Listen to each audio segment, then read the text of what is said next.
Hey guys, it's Danny here from Disrupt Tutoring, and as always, it is a pleasure to join you. In this video, we're going to do a question from the November 2019 Grade 12 Physical Sciences Paper 2. This question deals with the preparation of a standard solution of a strong base. We are asked to consider the hypothetical strong base given by Z hydroxide. A solution with a volume of 0.4 dm cubed and a concentration of 0.12 moles per dm cubed is prepared at 30 degrees Celsius. The first question asks us to define a strong base. So if Z hydroxide is a strong base, that means that it dissociates almost entirely in water, as opposed to a weak base, which will dissociate to a much lesser extent. We are then asked to define standard solution.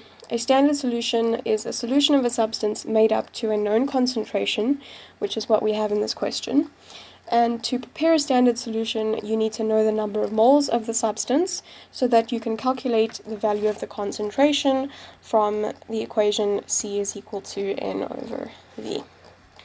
For the final question, we're asked to calculate the number of moles of Z hydroxide required to prepare the standard solution mentioned. In this case, we know the concentration and the volume, so we can use N is equal to C times V to calculate the number of moles required. So the concentration is 0.12 moles per dm cubed, and we multiply that by 0.4 decimeters cubed, which is the volume, and that gives us a number of moles as 0.048 moles.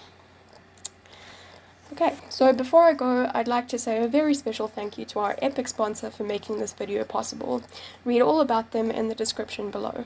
Be sure to visit our website for more of these epic tutorial videos.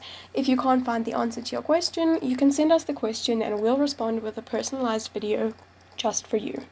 Until next time, stay epic.